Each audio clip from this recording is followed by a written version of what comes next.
Assalamualaikum warahmatullahi wabarakatuh. Hari ini saya dan teman saya akan menjelaskan tentang monitoring dan evaluasi program komunikasi. Tugas ini dibuat guna memenuhi tugas dari mata kuliah manajemen komunikasi dan disusun oleh saya Muhammad Imam Halid Maudi dan teman saya Safira Junita Luneto. Yang pertama, konsep dasar monitoring dan evaluasi. Pengertian monitoring dan evaluasi. Monitoring merupakan aktivitas yang dilakukan pimpinan untuk melihat atau memantau jalannya organisasi selama kegiatan berlangsung, menilai tercapainya tujuan, serta melihat faktor pendukung dan menghambat pelaksanaan program. Evaluasi adalah proses untuk mengidentifikasi masalah, mengumpulkan data, menganalisis data, dan menyimpulkan hasil yang telah dicapai.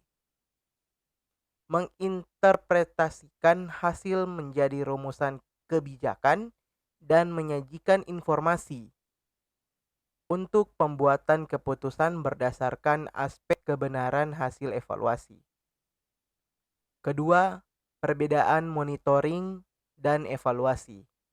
Monitoring dilakukan pada saat program masih berjalan, sedangkan evaluasi dapat dilakukan ketika program masih berjalan atau program itu sudah selesai. Dilihat dari pelakunya, monitoring dilakukan oleh pihak internal sedangkan evaluasi dilakukan oleh pihak internal maupun eksternal. Evaluasi dilaksanakan untuk memperoleh fakta atau kebenaran dari suatu program beserta dampaknya, sedangkan monitoring hanya melihat keterlaksanaan program, faktor pendukung dan penghambatnya. Dilihat secara keseluruhan, kegiatan monitoring dan evaluasi ditujukan untuk pembinaan suatu program. Ketiga, prinsip monitoring dan evaluasi. Pada pelaksanaannya, monitoring dan evaluasi harus dilakukan dengan prinsip berikut ini. Yang pertama, berorientasi pada tujuan.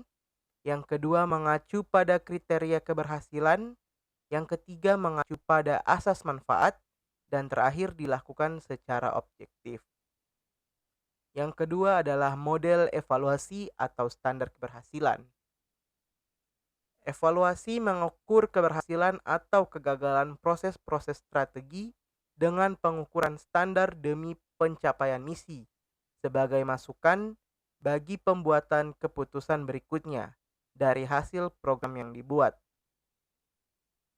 Yang pertama adalah pengukuran dari sosial media. Penggunaan media sosial untuk mengkomunikasikan suatu produk semakin menjadi tren. Tidak dapat dipungkiri bahwa strategi pemasaran melalui sosial media akan terus berkembang. Hal ini tentunya membuka peluang pemasaran melalui sosial media sebagai salah satu bahan kajian dalam komunikasi pemasaran. Peluang bertambahnya kajian mengenai sosial media di marketing akan menambah warna pada ranah penelitian ilmu komunikasi, khususnya yang berkaitan dengan bidang komunikasi pemasaran. Istilah alat ukur yang digunakan untuk mengukur efektivitas komunikasi pemasaran suatu produk melalui sosial media adalah social media metrics. Yang kedua adalah prepare, implementation, and impact. Model PII dikembangkan oleh Chutlip. Model PII merupakan riset yang menggali pelaksanaan program public relation dari tahap persiapan, pelaksanaan, dan dampak. Proses perencanaan untuk mengukur dan mengevaluasi hasil riset yang telah dilakukan. Proses pelaksanaan untuk melacak keberhasilan dari taktik, yaitu penempatan media dan langkah lainnya yang sesuai dengan taktik pelaksanaan. Dampak dari program untuk mengukur dan mengetahui usaha yang telah dijalankan dari program tersebut dan untuk mengetahui hasil yang diinginkan telah terwujud atau tidak. Dampak juga termasuk salah satu bagian dari hasil keluaran dari level akhir tujuan program. Yang ketiga, kriteria evaluasi. Tujuan kriteria evaluasi adalah untuk memberikan arahan, perencanaan, dan mengidentifikasi hasil yang menentukan keberhasilan atas tujuan yang telah ditetapkan. Kriteria evaluasi dikembangkan melalui model-model evaluasi yang digunakan, yaitu sebagai berikut. Yang pertama adalah pendekatan preordinate. Pendekatan preordinate memiliki dua karakteristik. Pertama, ditetapkan sebelum pelaksanaan evaluasi. Kedua, kriteria yang dikembangkan bersumber pada standar tertentu, seperti pada pandangan teoritis atau kumpulan antara isi yang sudah dianggap baik. Yang kedua adalah pendekatan fidelity.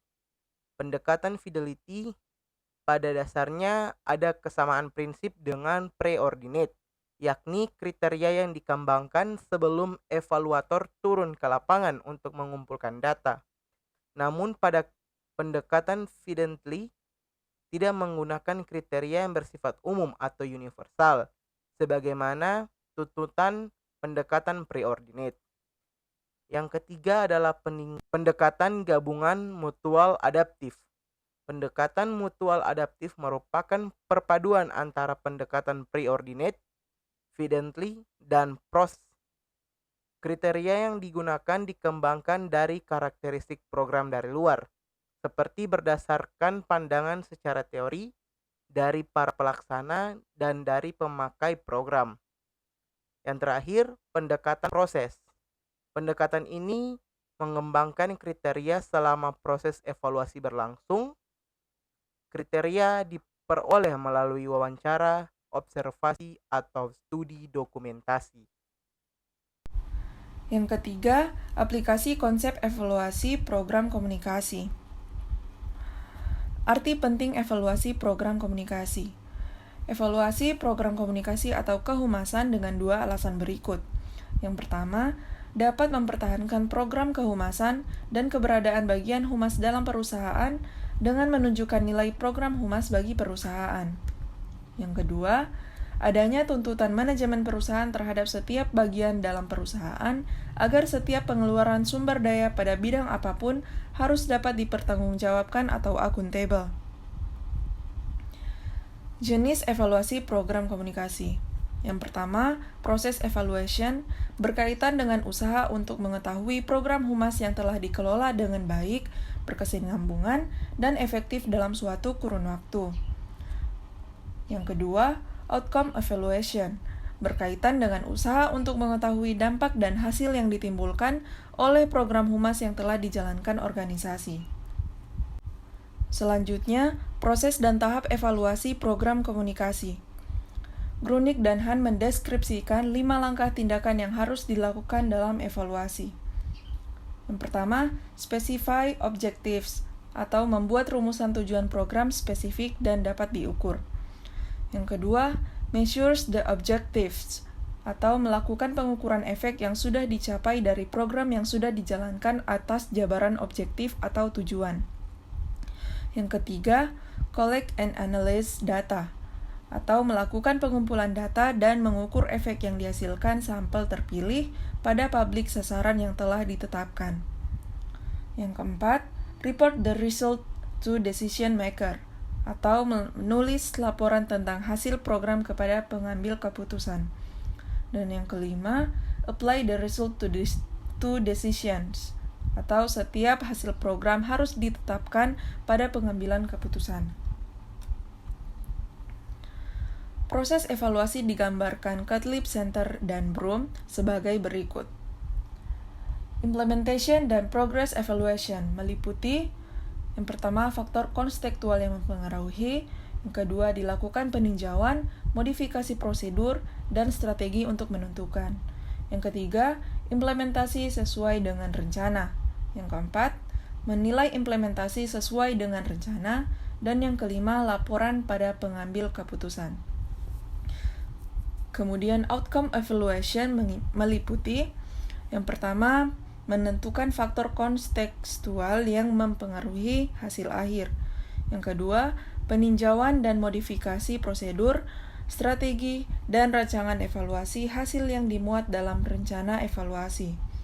Yang ketiga, mengumpulkan data dan informasi untuk evaluasi hasil, menganalisis, dan menginterpretasikan data. Yang kelima, melaporkan pada pengambil keputusan. Selanjutnya, tingkat dan langkah evaluasi. Yang pertama, preparation evaluation. Menilai kecukupan informasi yang digunakan sebagai dasar dalam perencanaan program, melihat organisasi dan ketepatan strategi, taktik program, dan pesan atau evaluasi ketepatan pesan melalui analisis isi terhadap pesan yang disampaikan, di antara lain pidato, presentasi, isi surat kabar. Kemudian menilai kualitas pesan dan unsur presentasi program lainnya. Dan yang terakhir, kualitas penyajian. Yang kedua, implementation evaluation. Menghitung yang sudah dilakukan oleh komunikator dalam implementasi program, penghitungan jumlah pesan yang telah terkirim dan terdistribusikan, menghitung jumlah pesan yang muncul di media, menghitung jumlah pesan yang terterpa pesan, menentukan jumlah orang yang mengikuti pesan, dan yang terakhir metode yang digunakan. Kemudian impact evaluation. Bertujuan mengetahui outcome yang dinyatakan dalam tujuan program untuk tiap-tiap publik sasaran, mengetahui hal-hal yang dipelajari oleh publik dari program yang sudah dijalankan perusahaan, menghitung jumlah orang yang berubah pendapatnya, serta menjaga sikapnya sebagaimana yang diharapkan organisasi. Dan yang terakhir, menilai program telah tercapai. Baiklah, itulah presentasi dari kelompok 10 terkait monitoring dan evaluasi program komunikasi. Saya selaku anggota kelompok 10 bersama Halid mengucapkan terima kasih. Lebih dan kurangnya kami mohon maaf. Wassalamualaikum warahmatullahi wabarakatuh.